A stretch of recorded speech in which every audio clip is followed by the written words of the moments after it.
मनुष्य के इतिहास में स्वास्थ्य का प्रश्न हमेशा से केंद्रीय रहा है, लेकिन स्वास्थ्य को लेकर हमारी समझ दो ध्रुवों में बटी रही है।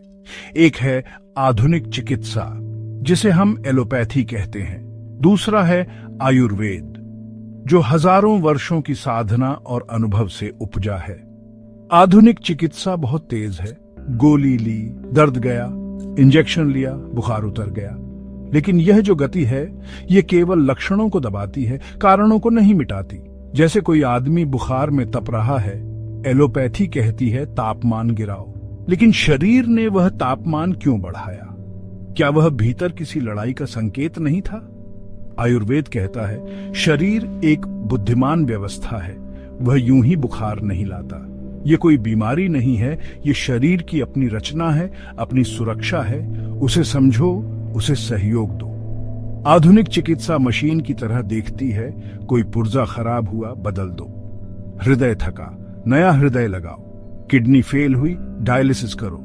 लेकिन इंसान मशीन नहीं है, वह भावनाओं से बना है, चेतना से बना है। उसका मन भी उतना ही रोगी होता है जितना शरीर। आयुर्वेद कहता है रोग सिर्फ शरीर में नहीं होते, मन में होते हैं, जीवन शैली में होते हैं, दृष्टिकोण में होते हैं। अगर तुम तनाव में जी रहे हो, भय में जी रहे हो, लालच में जी रहे हो, तो कोई भी गोली तुम्हारा उपचार नहीं कर सकती। इसलिए आयुर्वेद धीमा है लेकिन गहरा है। वह इलाज नहीं करता, संतुलन करता है। वह कहता है भोजन में परिवर्तन लाओ, नींद को ठीक करो, विचारों को साफ करो, दिनचर्या में ध्यान लाओ, फिर शरीर खुद को ठीक करेगा। आधुनिक चिकित्सा आपातकाल के लिए श्रेष्ठ है। दुर्घटना हुई, खून बह रहा है, तुरंत इलाज चाहिए, वहां आयुर्वेद धीरे है।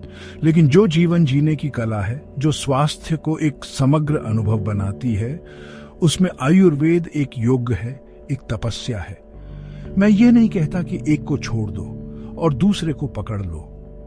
मैं कहता हूं जो भी जीवन को गहराई से समझे, उसे दोनों की समझ होनी चाहिए। आधुनिक विज्ञान की तेजी को अपनाओ, लेकिन आयुर्वेद की गहराई को मत छोड़ो।